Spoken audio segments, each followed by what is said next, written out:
जानते हैं आज के देश और दुनिया की सिलेक्टेड काम की और महत्वपूर्ण 50 बड़ी खबरों को सिर्फ 10 मिनट में। पर अभी तक आपने इस वीडियो को लाइक नहीं किया तो लाइक कर दीजिए।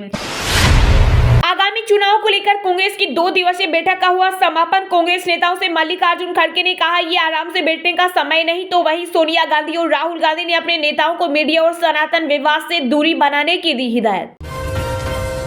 राहुल गांधी बोले तेलंगाना से बीआरएस सरकार हटेगी। कहा हमारी सरकार बनी तो सिलेंडर 500 रुपए में महिलाओं को सरकारी बसों में मुफ्त सफर और हर महीने 2500 रुपए देंगे।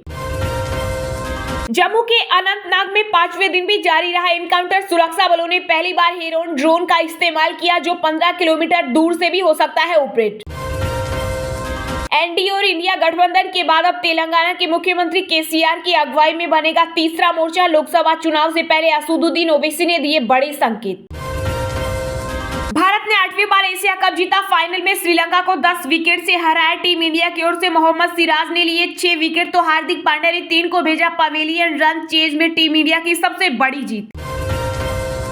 देश भर में धूमधाम से मनाया गया पीएम मोदी का 73वां जन्मदिन। कांग्रेस नेता राहुल गांधी ने भी किया विश। इसके अलावा सिलीगुड़ी में मोदी लुक में दिखे बच्चे तो वहीं ओडिशा में आर्टिस्ट ने धुएं से बनाई पीएम की तस्वीर। 2024 में बीजेपी को सत्ता से बाहर करना महात्मा गांधी की होगी सबसे उचित श्रद्धांजलि। कांग्रेस अध्यक्ष मल्लिकार्जुन खड़गे ने मोदी सरकार पर साधा निशाना।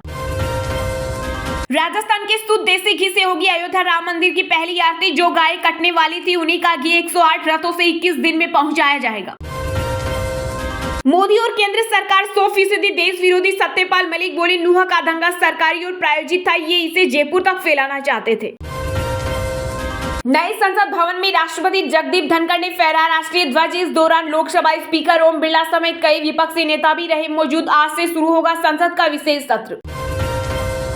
300 साल बाद गणेश चतुर्थी पर बन रहा अद्भुत संयोग। इस बार ब्रह्मा और शुक्ल योग में बनेगा गणेश उत्सव। कल देश में मनाया जाएगा गणेश चतुर्थी का त्योहार। भूपेश बघेल और दिग्विजय सिंह ने सनातन विवाद पर पार्टी को किया अलर्ट। राहुल गांधी ने भी नेताओं को दी सलाह। शाहरुख खान की फिल्म जवान का कलेक्शन 10वें दिन पहुंचा 440 करोड़ रुपए। वर्ल्ड वाइड कलेक्शन 735 करोड़ पहुंचा। पीएम मोदी ने यशोभूमि कहे जाने वाले India international convention and expo centre को राष्ट्र को किया समर्पित। विश्वकर्मा योजना का भी किया शुभारंभ।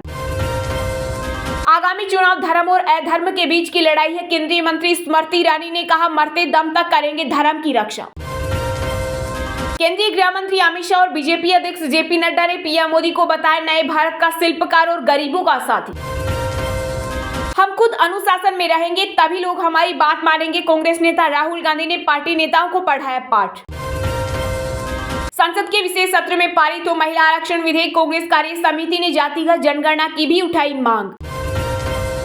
पीएम मोदी ने किया द्वारका सेक्टर 25 मेट्रो स्टेशन का उद्घाटन। यात्रियों के साथ फोटो खिंचवाते हुए हंसी मजाक करते आए नजर। चीन से चल रहा कांग्रेस का आईटी सेल। झारखंड के पूर्व सीएम बाबूलाल मरांडी का दावा राहुल गांधी चाहते हैं सेना में फूट डालना। केंद्रीय मंत्री अनुराग ठाकुर ने कांग्रेस पर साधा निशाना। कहा उनके पास ऐसा नेता ही नहीं जो लोकसभा चुनाव में जीत दिलवा सके। स्वार्थी गठबंधन से बिहार में आएगा जंगल राज। केंद्रीय गृह मंत्री अमित शाह ने नीतीश कुमार और लालू यादव पर बोला हमला। जयपुर में 4.5 साल बाद मोदी की होगी सभा। पहले धानाक्या में होनी थी सभा। बीजेपी ने रखा 5 लाख लोगों को लाने का टारगेट। मेंढकों को एक तराजू में तोला नहीं जा सकता। यूपी के उन्नाव से बीजेपी सांसद साक्षी महाराज ने विपक्षी गठबंधन इंडिया पर बोला हमला। कांग्रेस नेता व उत्तराखंड के पूर्व सीएम हरीश रावत मुख्यमंत्री आवास का करेंगे घेराव। हरिद्वार के किसानों की समस्याओं को लेकर करेंगे कूच। जम्मू कश्मीर के उधमपुर रेलवे स्टेशन का नाम बदलकर शहीद कैप्टन तुषार महाराज रेलवे स्टेशन किया गया।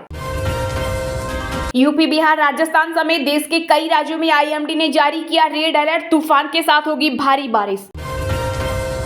अमेरिकी राष्ट्रपति चुनाव 2024 के दावेदार भारतवंशी विवेक रामास्वामी ने खेला बड़ा दाव। कहा मैं सत्ता में आए तो H1B वीजा को खत्म कर दूंगा। बर्थडे पर पीएम मोदी का दिखा खास अंदाज। कुम्हार महिला टेलर नाव बनाने वाले और लोहे का काम करने वालों से की मुलाकात।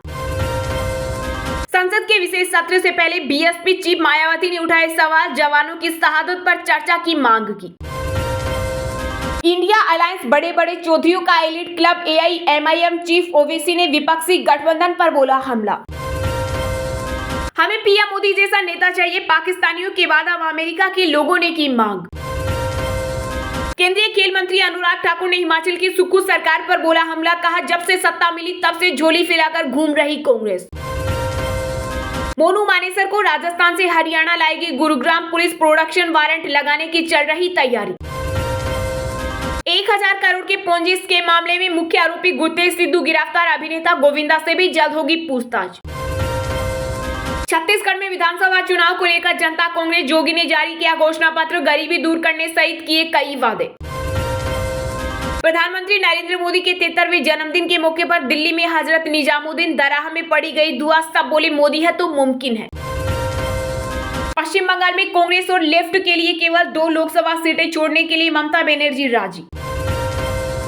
मच्छर पर लोग क्या खत्म करेंगे सनातन, योगी सरकार के मंत्री की इंडिया गठबंधन के नेताओं को 2 टूक। रीढ़ की हड्डी की तरह जरूरी है विश्वकर्मा, पीएम विश्वकर्मा योजना के शुभारंभ पर बोले प्रधानमंत्री नरेंद्र मोदी।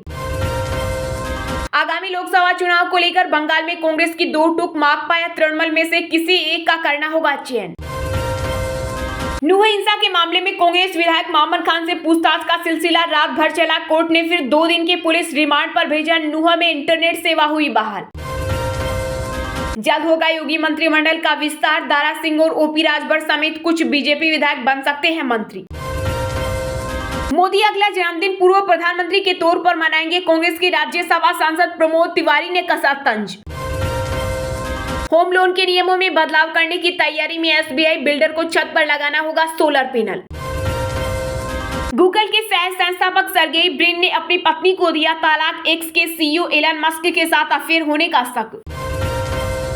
लड़की ने संस्कृत में पीएम मोदी को दी जन्मदिन की बधाई, सेल्फी लेने वालों की लगी होड़, वीडियो वायरल। चलिए अब जानते हैं जो आम आदमी के काम की और फायदेमंद खबरें हैं उनको विस्तार से। पर इससे पहले अभी तक आपने इस वीडियो को लाइक नहीं किया तो लाइक कर दीजिए।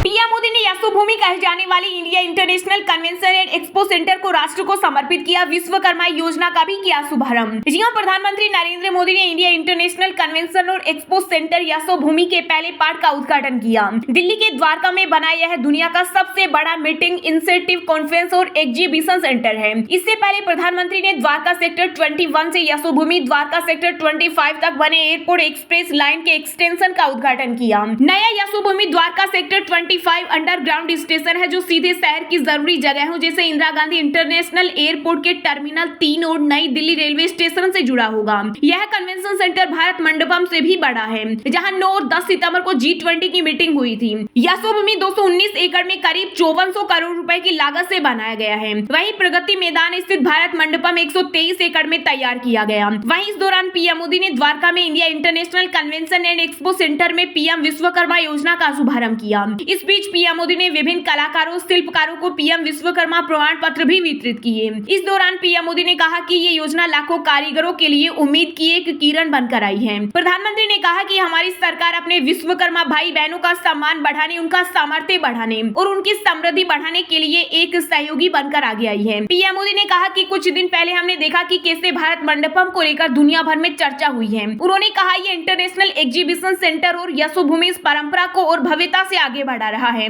मुझे विश्वास है कि भारत मंडपम हो या यशोभूमि, ये भारत की भव्यता और श्रेष्ठता का प्रतीक बनेंगे। पीएम मोदी ने कहा भारत अब रुकने वाला नहीं है, हमें चलते रहना है, नए लक्ष्य बनाते रहना है और उन्हें पाकर ही चैन से बैठना है।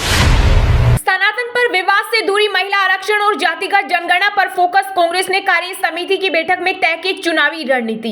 नई गठित कांग्रेस वर्किंग कमेटी की हैदराबाद में हुई बैठक में पार्टी अध्यक्ष मल्लिकार्जुन खड़गे ने इस साल के अंत में होने वाले 5 राज्यों के विधानसभा चुनाव और उसके बाद लोकसभा चुनाव में जीत के लिए पार्टी नेताओं को एकजुट होकर काम करने की नसीहत दी। इस बैठक में कांग्रेस की पूर्व अध्यक्ष सोनिया गांधी और राहुल गांधी के अलावा प्रदेश कांग्रेस कमेटी के अध्यक्ष, विधानमंडल दल के नेता और ऑल इंडिया कांग्रेस कमेटी के पदाधिकारी शामिल हुए। इस साल के आखिरी तक मध्य प्रदेश, राजस्थान, छत्तीसगढ़, तेलंगाना और मिजोरम में होने वाले चुनाव और उसके बाद लोकसभा चुनाव से पहले हुई इस बैठक में कांग्रेस अध्यक्ष खड़गे ने मूल रूप से 3 बिंदुओं पर जोर डाला। पहली, पार्टी की ढांचागत मजबूती, दूसरी, गुटबाजी छोड़कर एक दूसरे के साथ मिलकर काम करने और तीसरी, होने वाले चुनाव के लिए अचूक रणनीति बनाकर वोटरों से लगातार संपर्क बनाए रखना। वहीं कांग्रेस अध्यक्ष खड़गे ने हाल ही में सनातन धर्म को लेकर हुई कई आपत्तिजनक टिप्पणियों के बीच नेताओं को कतरघल बयानबाजी से बचने की नसीहत देते हुए कहा कि ईगो या अपनी वाहवाही के लिए ऐसा कुछ ना करे कि पार्टी का नुकसान हो, डिसिप्लिन में रहिए। इसके साथ ही कांग्रेस ने विपक्षी गठबंधन इंडिया को चुनावी सफलता दिलाने का भी संकल्प लिया। CWC की बैठक में इंडिया गठबंधन के पक्ष में प्रस्ताव पारित करने के साथ ही केंद्र सरकार से आग्रह किया कि आज से आरंभ हो रहे संसद के 5 दिवसीय विशेष सत्र में महिला आरक्षण विधेयक पारित किया जाए। वहीं कांग्रेस कार्य समिति में पारित प्रस्ताव में जातिगत जनगणना की मांग भी उठाई गई और कहा गया कि अनुसूचित जाति, अनुसूचित जनजाति और अन्य पिछड़े वर्गों के लिए आरक्षण की मौजूदा अधिकतम सीमा को बढ़ाया जाए।